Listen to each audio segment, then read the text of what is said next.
Israel की फ़ौज बहुत ज़्यादा कमज़ोर है, ये अब सबको पता चल चुका है। इसमें मुझे अलग से कुछ समझाने और बताने की ज़रूरत नहीं है।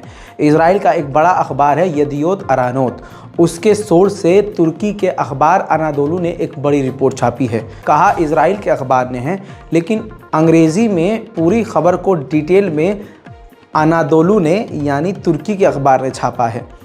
7 अक्टूबर से अब तक, मैं ये आंकड़े आपको कम बता रहा हूँ क्योंकि जो लिखे हैं वो मुझे बताने होंगे, लेकिन जो मेरे पास खुद के सोर्स है, मैं नाम नहीं ले सकता, वो बहुत बड़ी बात बता रहे हैं। लेकिन मैं आपको फिर भी बता रहा हूँ कि तुर्की के अखबार और इज़राइल के अखबार ने लिखा है कि 7 अक्टूबर से अब तक इज़राइल के 3500 सैनिक ऐसे हैं जो मेंटली डिस्टर्ब हो गए हैं। ये रिपोर्ट आपको पहले भी दे चुका हूँ मैं, लेकिन आंकड़े पर आप इस बार ध्यान दीजिएगा कि 3500 इज़राइल के सैनिक मेंटली डिस्टर्ब हो गए हैं, उनको पागलखाना भेजा गया है, उनको ख्वाब उल्टे सीधे आ रहे हैं।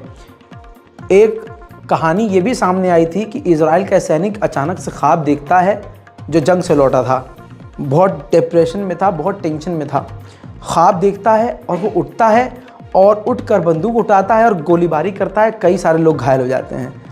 ऐसी दिमागी तौर से बहुत सारे इज़राइल के सैनिक डिस्टर्ब हैं, परेशान हैं, और ये आंकड़े 5000 को पार कर चुके हैं अब कहा जा रहा है कि 2024 तक, ये शुरुआत हुई है भी कुछ वक्त में, ये आंकड़े यानी इज़राइल के सैनिक जो दिमागी तौर से पागल हो रहे हैं, किसी का हाथ कट के अलग हो रहा है, कोई अपंग हो रहा है, किसी की टांगें कट जा रही हैं, कोई अंधा हो रहा है, किसी को कोई बीमारी हो रही है, इस टोटल लॉस में 20,000 इज़राइल के सैनिक 2024 में चपेट में आएंगे।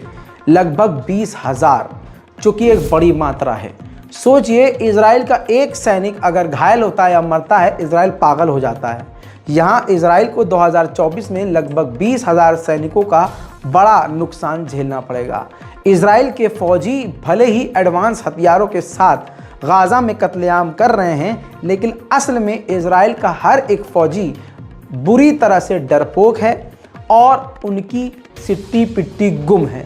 दूसरी तरफ इस तरह की भी बातें आपके सामने आ चुकी हैं कि जो इज़राइल के सैनिक गाज़ा से लौट रहे हैं, वो नेतन्याहू से मिलना नहीं चाह रहे हैं, वो वापस जंग में जाना नहीं चाह रहे हैं।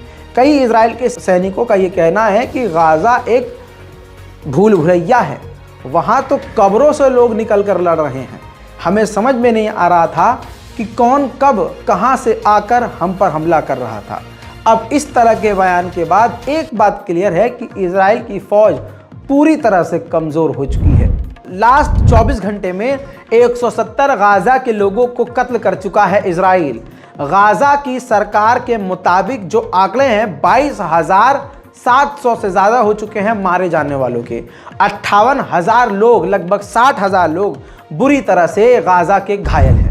पूर्व defence minister of Israel Benny Gantz को 54% इज़राइल के लोग सपोर्ट कर रहे हैं कि ये प्रधानमंत्री बन जाए, लेकिन अभी भी 34% इज़राइल के लोग नेतन्याहू को ही प्रधानमंत्री देखना चाहते हैं। अब मेरे दोस्तों, यहाँ पर इस खबर से हमें कोई फ़र्क नहीं पड़ता, प्रधानमंत्री कोई भी नेतन्याहू बने या बेनी गैंट्स बने, इज़राइल की जो मानसिकता है गाज़ा और फिलिस्तीन को लेकर चेंज नहीं हो सकती। इज़राइल के ऑफिशियल ने बताया कि गाज़ा के लोगों को निकाल कर दूसरे देशों में भेजने के लिए वो खासकर कोंगो से बात कर रहा है, और कोंगो मान चुका है कि वो गाज़ा के लोगों को लेने के लिए तैयार है। लेकिन जब कोंगो से सवाल किया गया तो कोंगो ने साफ इनकार कर दिया कि इस तरह की हमसे कोई बात हुई नहीं है। यहाँ पर कोंगो, मेरे मामू के बेटे का घर तो नहीं है कोंगो में, तो मैं कभी कोंगो को सपोर्ट करूँ, लेकिन बता दूँ कि कोंगो पर भी भरोसा आप नहीं कर सकते, क्योंकि इज़राइल अमेरिका मोटा पैसा देंगे, कोंगो काफ़ी गरीब देश है, हो सकता है अभी वो आनाकानी कर रहा हो, लेकिन पैसे की लालच में वो कुछ भी कर ले और गाज़ा के लोगों को अपने देश में ले ले। वहीं मेरे दोस्तों, जॉर्डन सामने आया है। जॉर्डन ने कहा है कि हम साउथ अफ्रीका का सपोर्ट करेंगे। साउथ अफ्रीका ने इंटरनेशनल क्रिमिनल कोर्ट में अगर केस दर्ज किया है तो हम उसके साथ हैं। उधर मेरे दोस्तों, यूएन काउंसिल के अंदर लेबनान ने भी इज़राइल के खिलाफ केस दर्ज कर दिया है, पूरी डॉक्यूमेंट बनाकर पूरे सबूतों के साथ, जिसमें बयान किया गया है, सबूत दिए गए हैं कि इज़राइल ने 6 गाइडेड मिसाइलें दाग कर लेबनान की राजधानी बैरूत पर हमला करा था और वहां के लोगों को निशाना बनाया, जो अंतर्राष्ट्रीय कानून के खिलाफ है।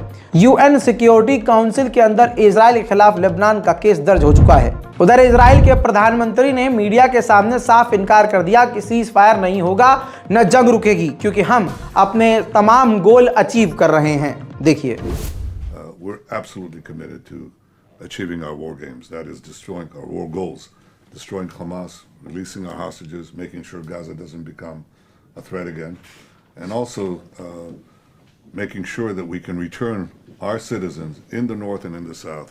And for that, we'll apply maximum power with maximum precision. उधर बरतानिया के स्कॉटिश मिनिस्टर अपने ही देश की सरकार, ब्रिटेन की सरकार से काफ़ी नाराज़ हैं। उन्होंने कहा है कि अभी ब्रिटेन यानी हमारी गवर्नमेंट जो है इज़राइल को जेनोसाइड के लिए जो नहीं रोक रही है और वॉर को बंद करने के लिए नहीं कह रही है, ये काफ़ी शर्मनाक है। हमारी सरकार को इज़राइल से कह देना चाहिए कि हमास को जवाब देने के नाम पर आप बहुत ज़्यादा कर चुके हैं और बहुत ज़्यादा आगे बढ़ चुके हैं, इसको तुरंत बंद हो जाना चाहिए। और हमारी गवर्नमेंट को, बरतानिया को, ब्रिटेन को, इज़राइल को फोर्सफुली कहना चाहिए कि जंग रोक दे। एक बार फिर से बता दूं कि गाज़ा के पत्रकारों का कहना ये है कि पूरे गाज़ा के कई इलाकों में बारिश के बाद ज़बरदस्त बाढ़ जैसा माहौल बन गया है, बीमारी पनप रही है और बहुत ज़्यादा गंदगी है, आम लोगों को सफ़र करना पड़ रहा है।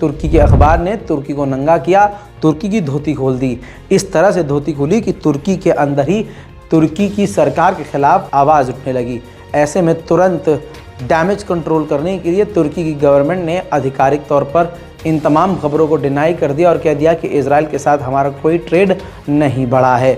यहाँ पर तुर्की को तो ये करना चाहिए, अगर असल का है कि भाई हम इज़राइल के साथ ये डील ख़त्म कर रहे हैं, हम गैस डील ख़त्म कर रहे हैं, हम ऑयल डील ख़त्म कर रहे हैं, हम एक्सपोर्ट ख़त्म कर रहे हैं, हम इंपोर्ट ख़त्म कर रहे हैं। दोस्तों, तुर्की पर इस वक्त भरोसा करना अपने पैर पर कुल्हाड़ी मारने जैसा है। उधर दोस्तों, फ्रांस और जॉर्डन की एयरफोर्स ने मिलकर हवा से गाज़ा के अंदर मदद गिराई है। रोटी, कपड़ा, टॉवल, कंबल, मेडिकल हेल्प, ये सब जो है हवा से गिराया। क्योंकि देखिए, गाज़ा के अंदर इज़राइल इतनी नंगाई पर उतरा है कि इजिप्ट के बॉर्डर पर सैकड़ों ट्रक खड़े हुए हैं मदद के, लेकिन उनको अंदर जाने नहीं दे रहा है। अगर वो जा भी रहे हैं तो एक एक करके जा रहे हैं और 24 घंटे में 1-2 ट्रक से गाज़ा के अंदर कुछ नहीं होने वाला। फिलहाल की इस रिपोर्ट में इतना ही। लौट रहा हूँ फिर से कुछ ही देर में ताज़ा तरीन जानकारियों के साथ। इससे पहले जो वीडियोस अपलोड हुई हैं ज़रूर जाकर देखिएगा, अपनी राय कमेंट में लिखिए, चैनल को सब्सक्राइब करना मत भूलिएगा। मैं हूँ रज़ा और आप देख रहे हैं रज़ाग्राफी। जय हिंद।